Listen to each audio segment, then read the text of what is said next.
Jemaat yang dikasihi Tuhan Yesus, sekalipun kita masih mengalami pandemi virus corona, tapi kita tetap bersukacita karena Tuhan tidak meninggalkan kita semua. Dengan hati yang penuh sukacita, kita datang beribadah kepada Tuhan. Mari kita siapkan hati dan pikiran kita. Kita berdiri dan memuji Tuhan dengan menyanyi Gita Bakti 2 bait pertama. Haleluya, puji Tuhan, puji namanya.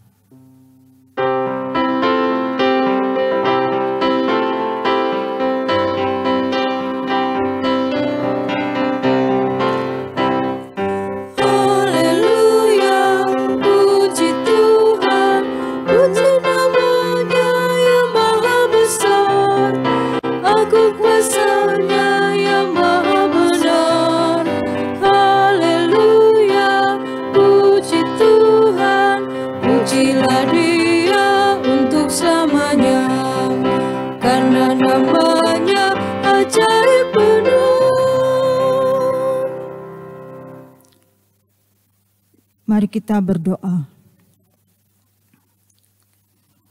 Ya Tuhan Allah, Bapa yang kami puji, sembah dan muliakan dalam Tuhan Yesus Kristus.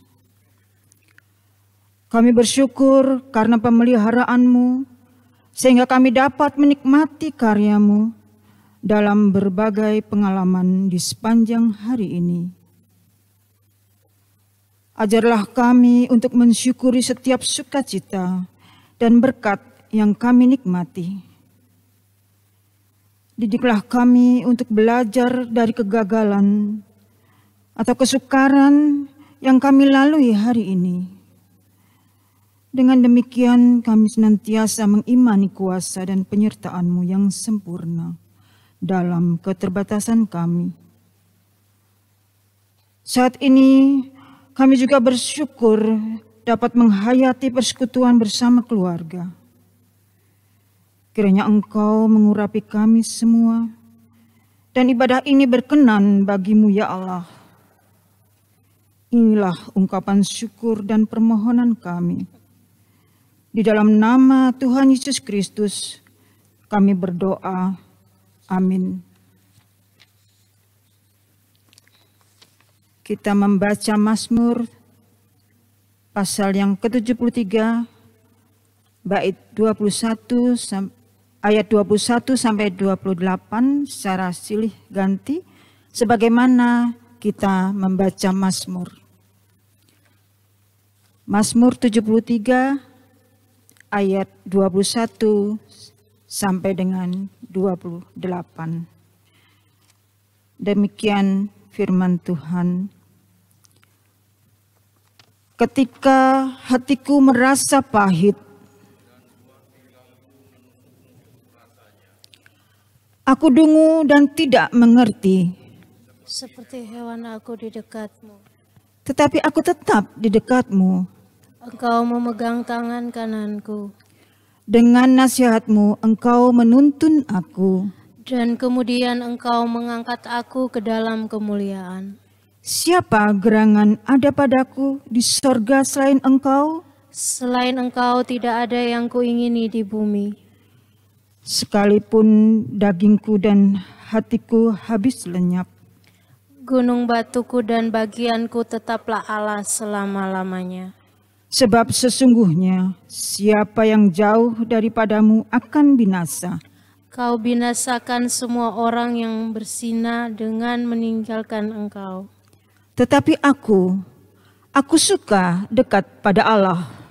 Aku menaruh tempat perlindunganku pada Tuhan Allah, supaya dapat menceritakan segala pekerjaannya. Dipersilahkan duduk.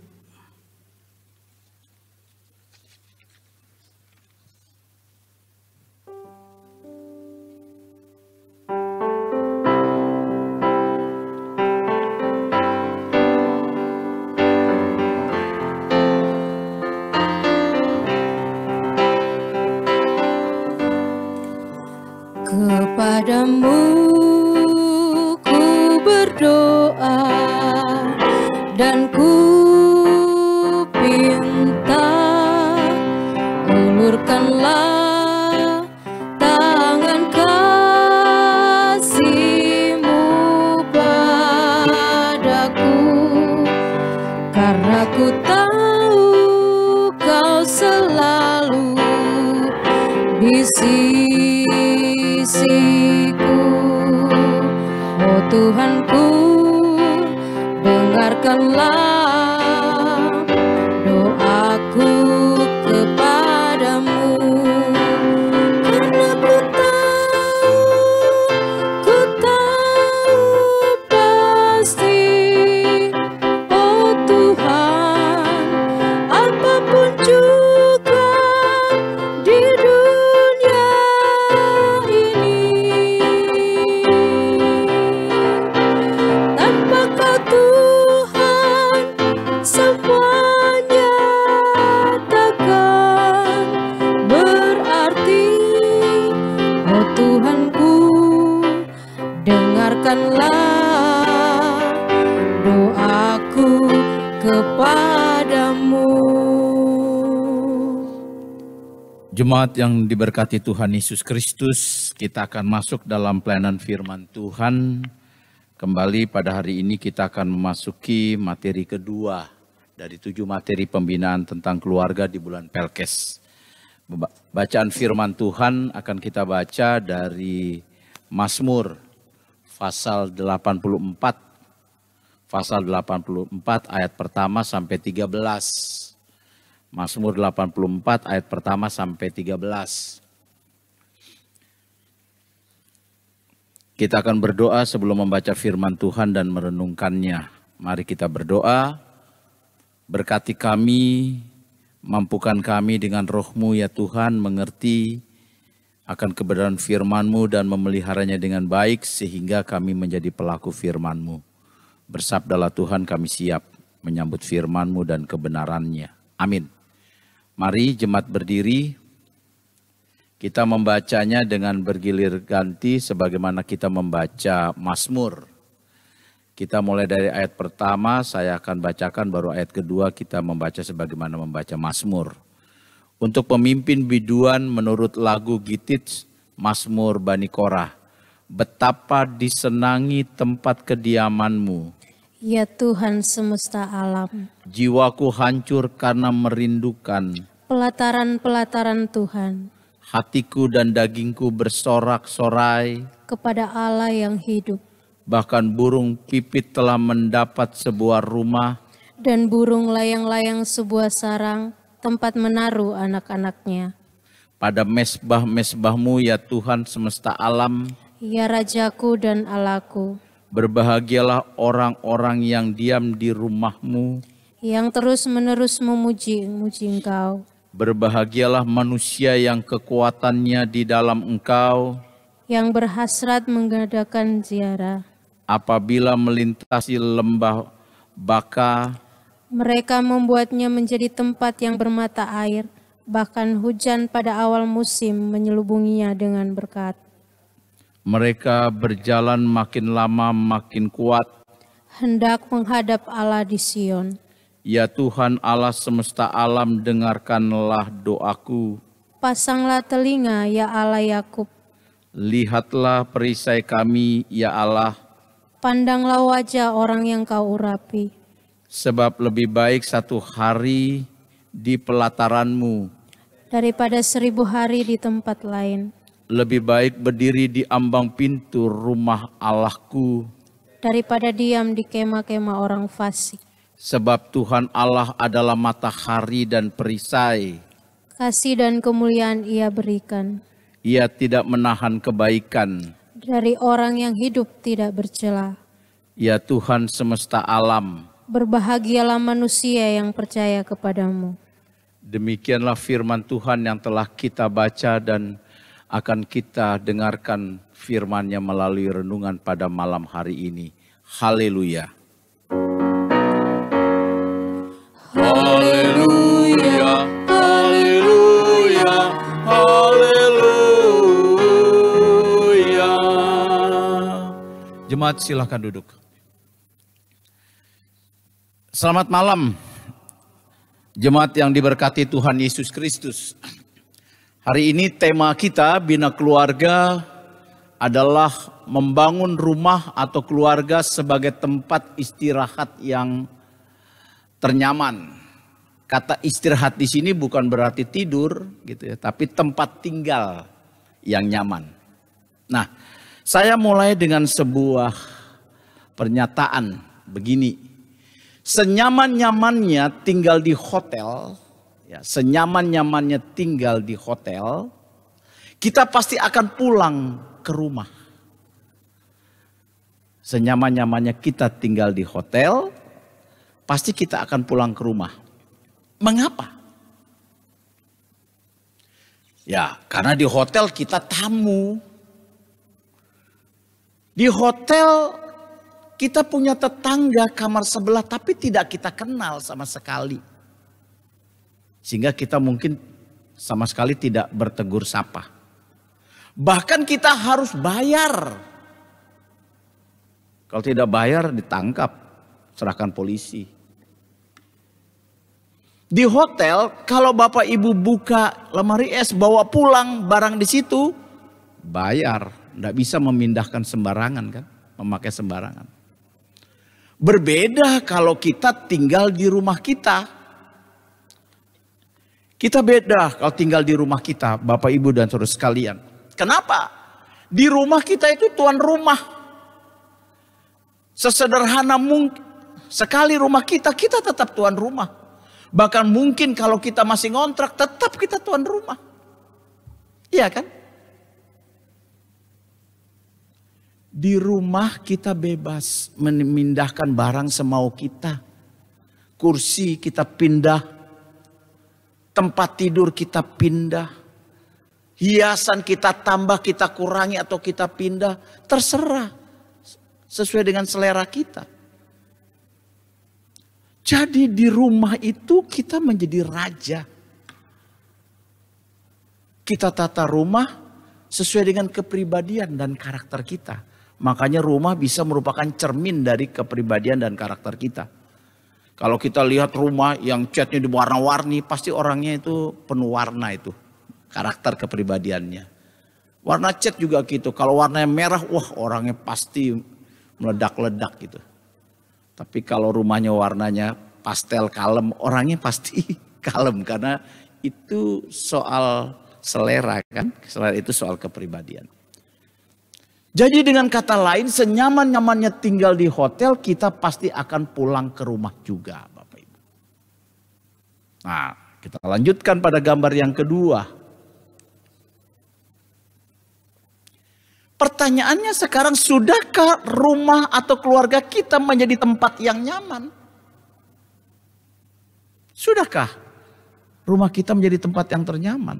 Tadi kita kan senyaman-nyaman di hotel, lebih senang di rumah kita. Tapi kenyataannya kan ada orang, ada anggota keluarga yang tidak nyaman tinggal di rumah. Tidak nyaman dia tinggal di rumah. Kalau rumah kita, keluarga kita menjadi tempat yang nyaman. Nah, di sini saya kasih gambar, ini anjing, ini kucing. Dia bisa hidup rukun kalau nyaman. Dalam keluarga itu kan terdiri dari pribadi-pribadi. Pribadi-pribadi itu karakternya berbeda. Saya dengan istri saya punya karakter berbeda. Anak saya punya karakter berbeda. Tetapi ketika rumah kami menjadi rumah yang nyaman, tidak peduli karakter kayak apapun, kami akan tinggal bersama kok. Dengan damai. Iya. Sebaliknya, di gambar bawah itu gambar beruang. Mungkin karakternya sama.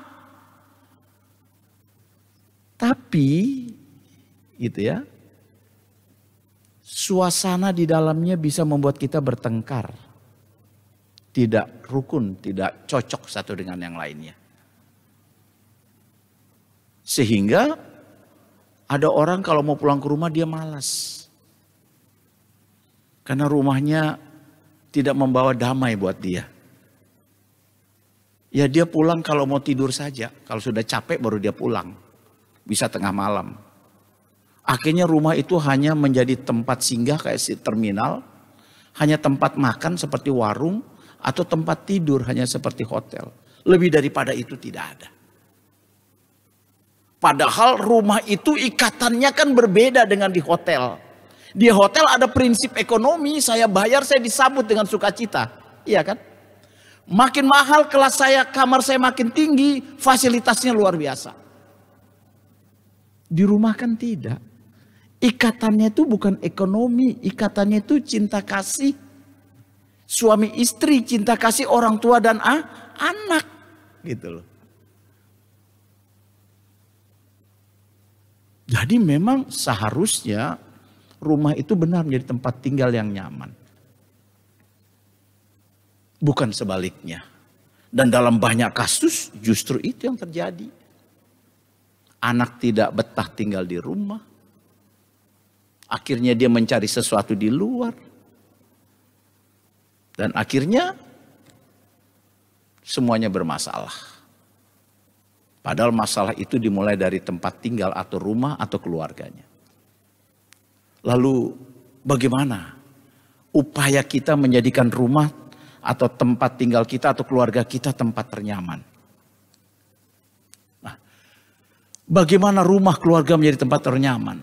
Yang pertama, dalam pembacaan kita Mazmur 84 ayat 5 sampai 8 di situ dikatakan, berbahagialah orang-orang yang diam di rumahmu, yang terus-menerus memuji engkau. Berbahagialah manusia yang kekuatannya di dalam engkau, yang berhasrat mengadakan ziarah. Apabila melintasi lembah Baka, mereka membuatnya menjadi tempat yang bermata air. Bahkan hujan pada awal musim penyelubunginya. Dengan berkat mereka berjalan makin lama makin kuat dan hendak menghadap Allah di Sion.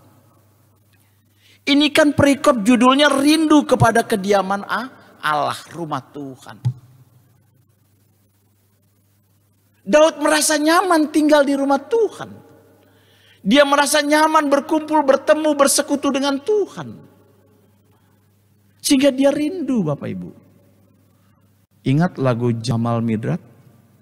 Burung bangau terbang setahun sekali, menemui cintanya kembali. Sekalipun dia pergi jauh, dia akan pulang. Kenapa? Karena dia rindu pada cintanya. Rumah juga begitu. Sejauh saya tugas kemanapun, saya akan pulang karena saya punya orang yang saya rindukan di rumah. Yang saya cintai di rumah. Saya akan pulang. Bahkan pengen cepat-cepat pulang. Kenapa? Karena saya rindu dengan orang yang saya cintai di rumah saya itu. Apa yang kita bisa mengerti dari bagian pertama? Daud itu menjadikan rumahnya sebagai tempat ziarah. Ziarah apa? Persekutuan dengan Tuhan. Rumah kita, keluarga kita itu, kalau mau menjadi rumah yang kita rindukan dan kita tinggal nyaman, jadikan rumah dan keluarga kita itu tempat ziarah. Persekutuan dengan Tuhan. Ini kan sebuah perjalanan iman. Daud berziarah terus, bertemu, mencari Tuhan. Dan dia mencari Tuhan bukan di luar tapi di rumahnya. Dia membangun persekutuan, hubungan yang intim dengan Tuhannya. Itu yang disebut ziarah iman, Bapak Ibu. Semakin dia berziarah mencari Tuhan, semakin dekat dia memahami Tuhan dan semakin rindu dan cinta dengan Tuhan. Seharusnya suami, istri, orang tua dan anak harus membangun ziarah iman. Sehingga melalui ziarah iman terjadi hubungan intim. Hubungan yang harmonis antara kita dengan Tuhan. Lalu kemudian dampaknya hubungan saya harmonis dengan istri saya. Istri saya dengan saya sebagai suami. Saya sebagai orang tua dengan anak-anak saya. Dan anak-anak saya juga dengan saya. Kenapa? Karena kami ada dalam ziarah iman bersama. Selalu mencari Tuhan. Karena di dalam rumah saya atau rumah kita, rumah Daud ini ada pertumbuhan iman. Ada pertumbuhan iman. Sehingga sekalipun harus melintasi lembah Baka, tapi tetap di sana ada mata air. Dalam kehidupan rumah kita, keluarga kita kan suka duka datang silih berganti. Betul tidak Bapak Ibu? Betul. Tapi itu tidak menghilangkan kebahagiaan dan sukacita tetap tinggal di rumah kita. Tetap bersekutu dengan keluarga sekalipun saya ada dalam lembah baka. Bahkan semakin lama semakin kuat saya berjalan. Sekalipun pergumulan itu datangnya bertubi-tubi. Kenapa? Karena ada ziarah iman. Jadi rumah tempat saya tinggal, keluarga tempat saya bersekutu, bukan hanya tempat saya makan, minum, tidur. Saya berjumpa dengan istri, anak-anak saya. Tapi menjadi tempat di mana saya berziarah, bertemu dengan Tuhan. Bertemu dengan Tuhan. Bukankah Tuhan melaksanakan karya keselamatannya melalui sebuah keluarga? Ingat keluarga Abraham. Ingat keluarga Nuh. Ingat keluarga Yakub. Ingat keluarga Yusuf dan Maria. Keluarga dipakai oleh Tuhan. Karena itu mari langkah pertama kita ikut Daud. Rumah kita, keluarga kita menjadi tempat kita ziarah iman. Dalam pertumbuhan iman dengan Tuhan. Kedua, di sini bagian ini membangun kekudusan. Kalau keluarga kita, rumah kita mau nyaman tempat kita tinggal, bangun kekudusan di sana. Kekudusan Bapak Ibu. Kudus itu kan dipisahkan. Kenapa? Karena ini keluarga Tuhan. Gitu ya. Ini yang berbeda. Jadi harus dibangun kekudusan. Ketika saya kudus, saya punya sikap takut akan Tuhan. Ketika istri saya kudus, dia takut akan Tuhan. Ketika anak saya membangun kekudusan, dia takut akan Tuhan. Tapi melalui takut akan Tuhan, saya akan menghargai istri saya akan menghargai suaminya, anak-anak akan menghargai ayah dan ibunya. Oh, siapa yang tidak senang tinggal dalam keluarga rumah yang seperti ini? Iya kan? Senang dia. Karena dia dihargai, dicintai oleh anggota keluarganya. Dan itu terjadi sebagai buah dari kekudusan. Jadi mari membangun kekudusan dalam keluarga. Dan kemudian kerukunan. Ketika kita rukun satu dengan yang lainnya, suami istri, orang tua dan anak, pasti rumah itu tempat yang nyaman. Tapi kalau hubungan suami istri tidak sehat, kita tidak nyaman tinggal di rumah. Kita tidak nyaman bertemu dengan orang kita cintai, daripada ketemu dia saya ribut, saya pergi aja lah. Anak juga begitu. Dia tinggal di rumah yang fasilitasnya lengkap. Tapi suasana rumahnya tidak nyaman. Bisa jadi dia tidak mau tinggal di rumah. Dia habiskan waktunya sekarang di kafe-kafe. Ya kan? Kepribadiannya dibentuk di sana. Padahal harusnya di rumah bersama orang tuanya. Saya kadang-kadang sedih juga lihat anak-anak muda, remaja waktunya kok terlalu banyak di kafe ya. Bukan saya bilang tidak boleh. Tapi mari jadikan rumah itu tempat yang nyaman. Jadi langkah pertama, rumah itu jadikan tempat ziarah. Dalam rumah ada kekudusan, ada kerukunan seperti dikatakan Daud ayat 5-8. Ketika dia nyaman di rumah Tuhan itu. Kenapa? Karena ada ziarah iman, dia bertemu dengan Tuhan. Dalam keluarga kita bertemu dengan Tuhan. Bersama Tuhan dia membangun kekudusan. Bersama Tuhan dia merasakan betapa Tuhan itu mengasihinya. Yang kemudian, rumah itu harus tempat membentuk dan mengingat memori dan emosi. Memori dan emosi. Saya kasih tulisan merah. Saya baca ayat 2. Betapa disenangi tempat kediamanmu Tuhan semesta alam. Jiwaku hancur karena merindukan pelataran-pelataran Tuhan. Hatiku dan dagingku bersorak-sorai kepada Allah yang hidup. Bahkan burung pipit telah mendapat sebuah rumah. Dan burung layang-layang buah sarang tempat menaruh anak-anaknya. Pada mesbah-mesbahmu ya Tuhan semesta alam, ya Rajaku dan Allahku. Kenapa Daud begitu senang tinggal Tuhan? Karena dia mengingat memorinya bahwa dia itu bersama Tuhan, punya banyak kenangan manis, sekalipun dalam hidupnya juga dia mengalami kesulitan ketika dikejar-kejar Saul kan.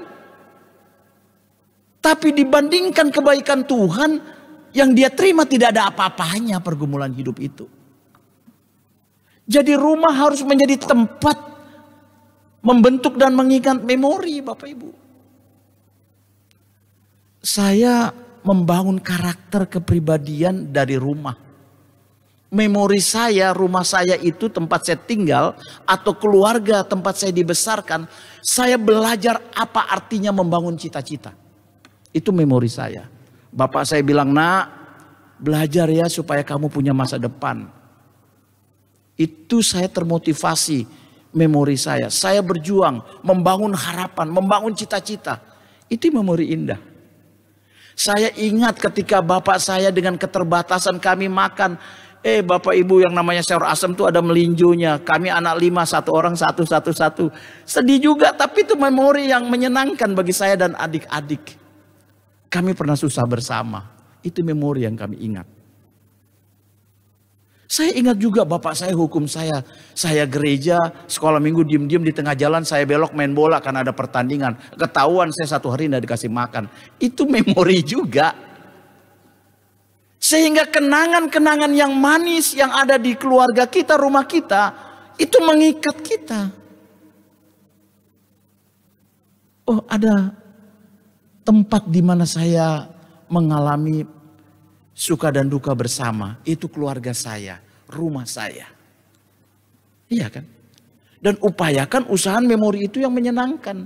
Supaya rumah itu menjadi tempat yang membahagiakan. Iya kan? Bisa jadi memang rumah menjadi bukanlah surga tapi neraka. Sehingga memori yang menyakitkan yang terjadi. Karena itu untuk rumah kita menjadi tempat yang nyaman, bentuk memori-memori Bapak Ibu. Daud merasakan bersama Tuhan dia ditolong oleh Tuhan. Makanya dikatakan di situ hatiku sebenarnya hancur, banyak pergumulan, tapi aku merindukanmu Tuhan. Kenapa? Lah burung pipit saja dikasih makan, saya juga pernah punya pengalaman. Burung pipit itu dikasih makan, dipelihara, saya dikasih makan oleh Tuhan. Itu pergumulan. Tapi membentuk memori yang indah. Lalu emosi. Nah, emosi, ada memori, ada emosi. Nah, emosi ini kan masalah hati ya. Masalah jiwa kita. Emosional harus dibangun. Emosi ini bukan orang yang marah-marah meledak-meledak. Ketika saya mengingat memori itu, emosi saya tersentuh, saya berkaca-kaca. Aduh, saya rindu seperti dulu ya. Kumpul sama adik-adik, sekarang saya ini jauh-jauh. Satu di Batam, satu di Jakarta, satu di Nganjuk, saya di sini. Ingat memori itu, lalu emosi saya tersentuh. Lalu kita teleponan, yuk kita ketemu kumpul ya di rumah papa mama. Karena kami ingat yang dulu. Iya kan? Emosi kita terikat jadi satu.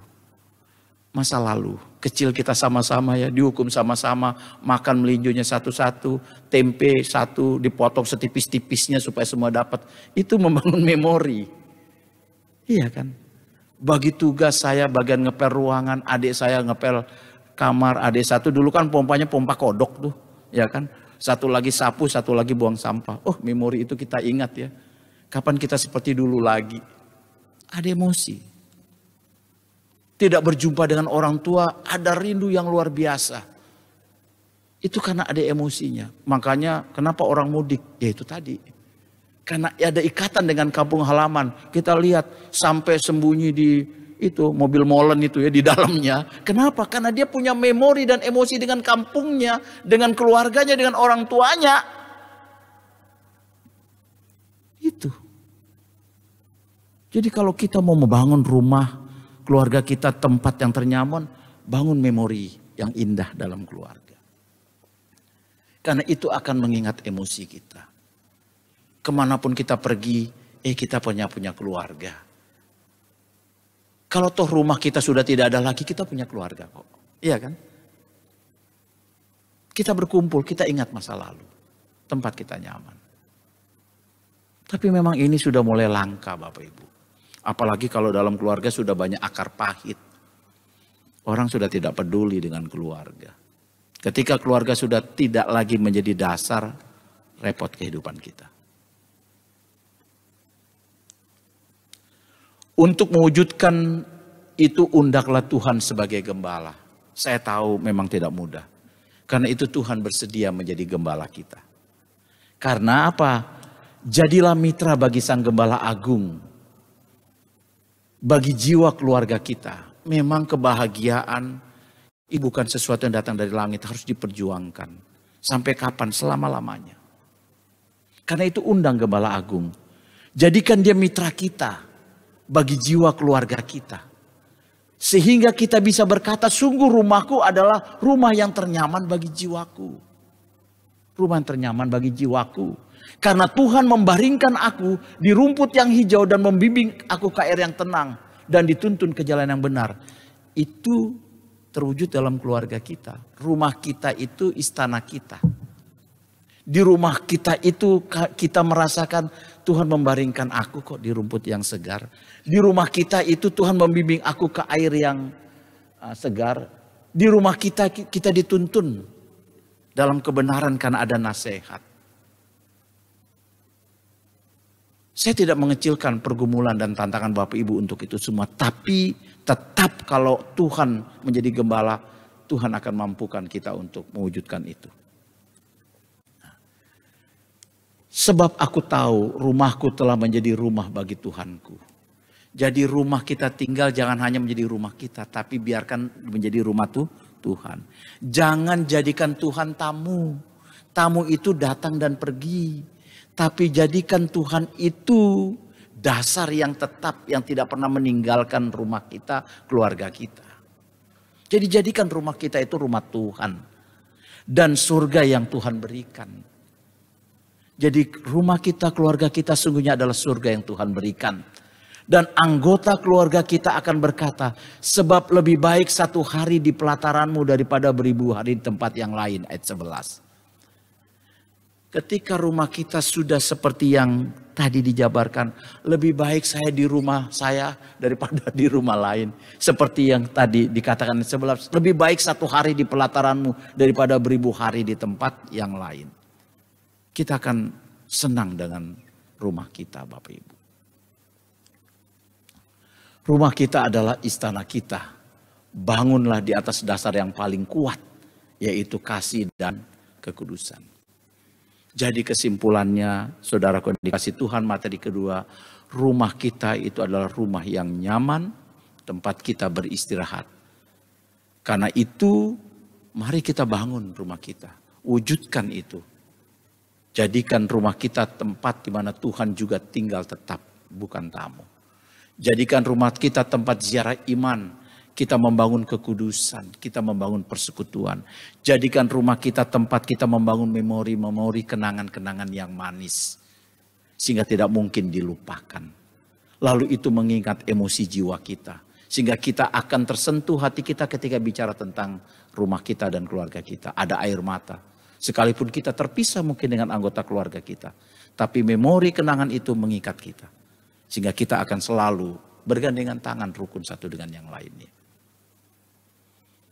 Dan kalaupun tantangan berat, jadikan Tuhan mitra kita. Dia gembala yang menuntun kita ke air dan yang segar, ke rumput yang hijau. Maka kita akan berkata, ya lebih baik saya di rumah saja daripada di lain. Lebih baik saya bersama keluarga kita, saya daripada yang lainnya. Selamat membangun rumah, keluarga, tempat istirahat yang nyaman. Amin. Jemaat yang dikasihi Tuhan, untuk mengaminkan firman Tuhan, kita bernyanyi dari Kitab Bakti 245, Hidupku disentuh oleh kasih Tuhan.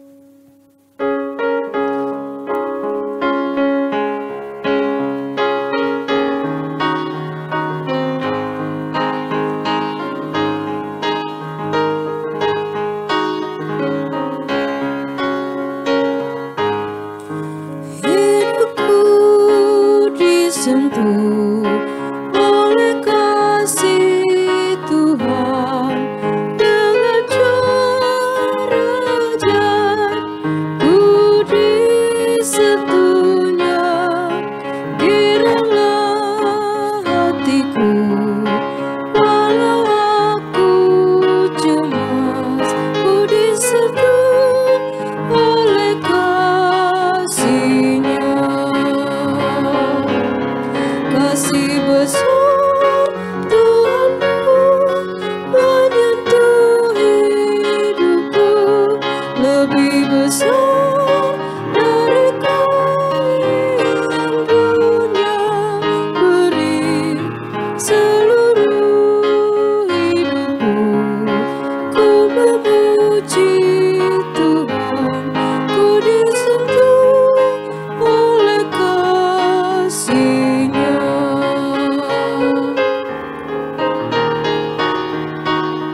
Jemaat Tuhan, mari kita berdoa.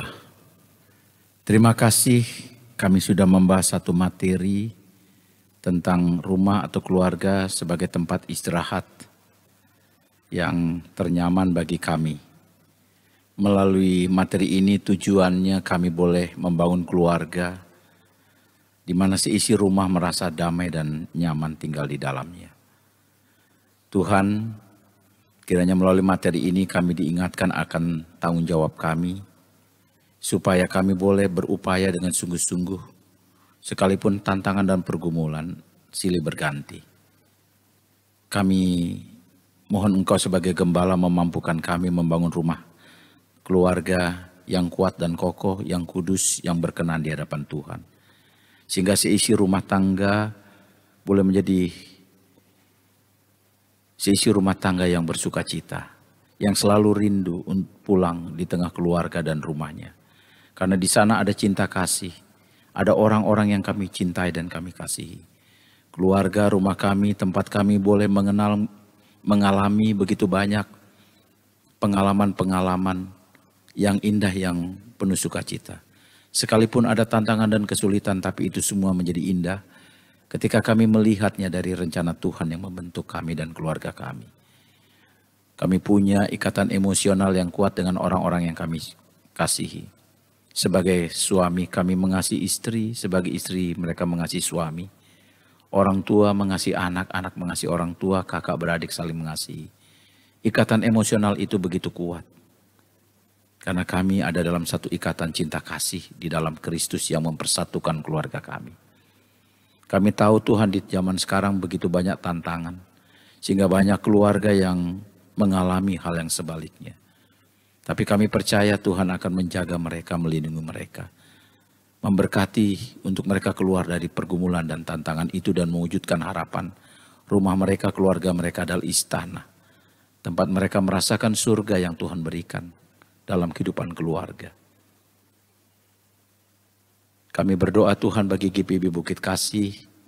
Kiranya di minggu Pelkes kami menjadi jemaat yang bersaksi melalui keluarga-keluarga yang bersaksi.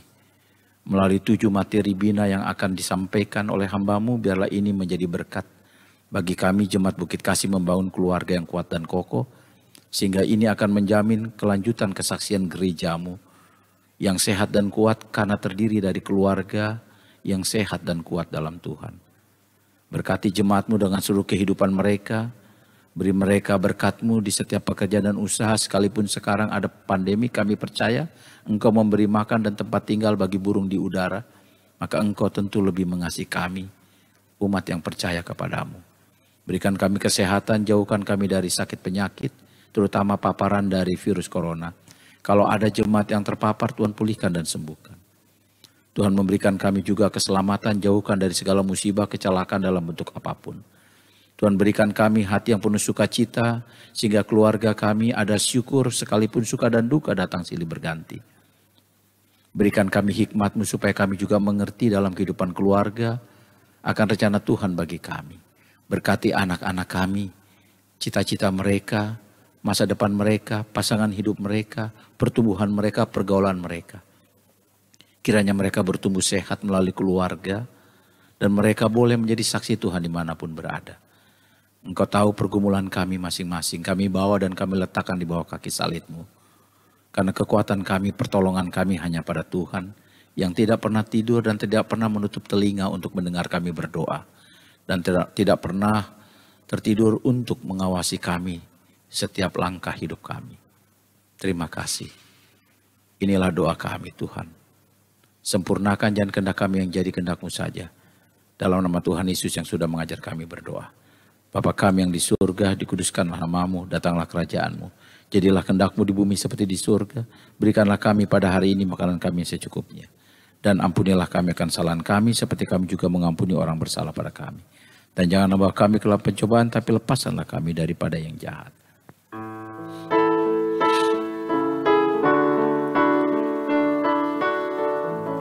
Karena Engkaulah yang mempunyai kerajaan dan kuasa dan kemuliaan selama-lamanya.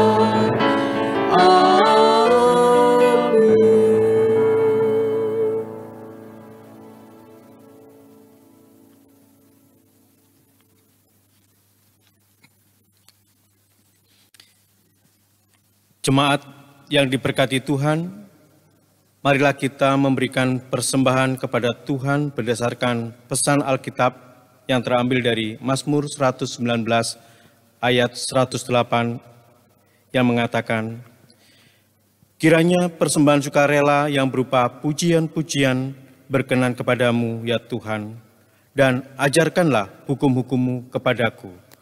Tuhan memberkati saudara dan persembahan saudara. Kita naikkan pujian dari Gita Bakti 89 bait pertama dan kelima.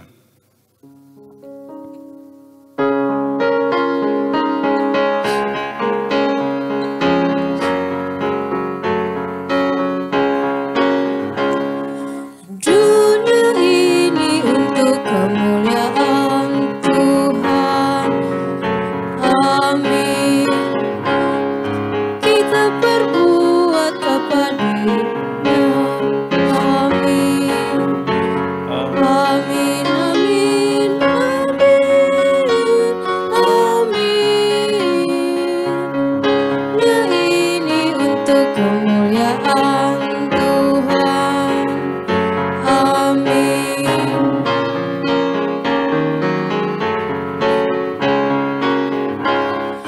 Persembahan untuk kemuliaan Tuhan. Amin. Kita berbuat apa dengannya. Amin. Amin, amin, amin, amin. Persembahan untuk kemuliaan Tuhan. Amin. Jemaat, marilah berdiri dan berdoa untuk menyerahkan persembahan kita di dalam doa kepada Tuhan yang kita lakukan secara berbalasan. Mari kita berdoa. Ya Tuhan, punyamulah kebesaran dan kejayaan, kehormatan, kemasyuran, dan keagungan. Ya, segala-galanya yang ada di langit dan di bumi, sebab kekayaan dan kemuliaan berasal daripadamu, dan Engkaulah yang berkuasa atas segala-galanya. Sekarang ya Allah, kami bersyukur kepadamu dan memuji namamu yang agung itu. Sebab siapakah kami?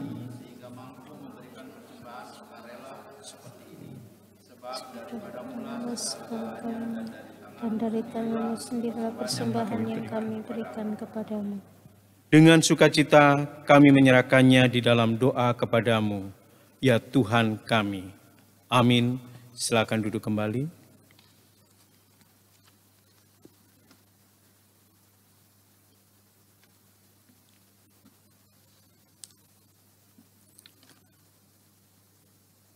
Warta Jemaat. Pertama, ucapan terima kasih. Presbiter yang bertugas mengucapkan terima kasih kepada Pendeta Elia Hartano Unpapar yang sudah memberitakan firman Tuhan. Tuhan Yesus memberkati. Kedua, ibadah keluarga bersahaja Rabu tanggal 17 Juni 2020 dalam rangka bulan Pelkes dengan materi Bina Keluarga ketiga dengan tema Keluarga atau Rumah Tempat Pemulihan yang Terefektif. Demikian warta jemaat. Tuhan Yesus memberkati.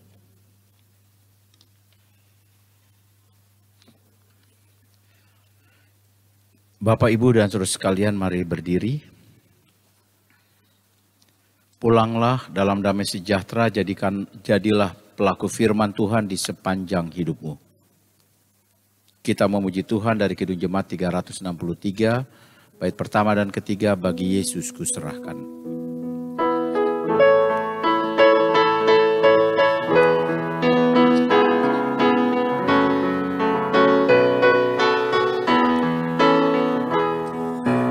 Bagi Yesus kuserahkan.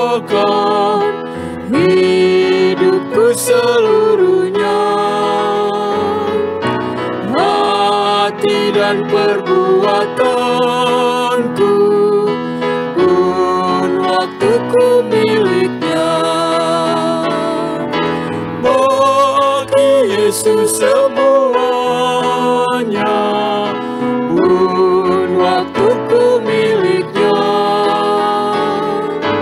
Bagi Yesus semuanya, pun waktuku miliknya.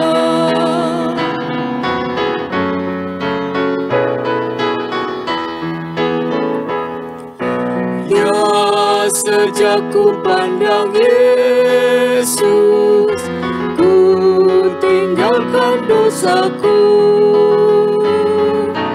Pada Dia ku terpaut, Dia juru selamatku. Bagi Yesus semuanya, Dia juru selamatku. Bagi Yesus semuanya, Dia juru selamatku. Arahkanlah hati dan pikiranmu dan terimalah berkat Tuhan. Kiranya kasih karunia Tuhan Yesus Kristus dan kasih Allah dan persekutuan Roh Kudus menyertai kamu sekalian.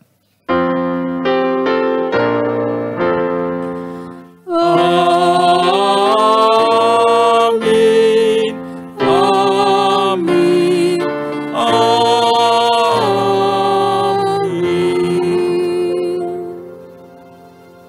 Jemaat silakan saat teduh.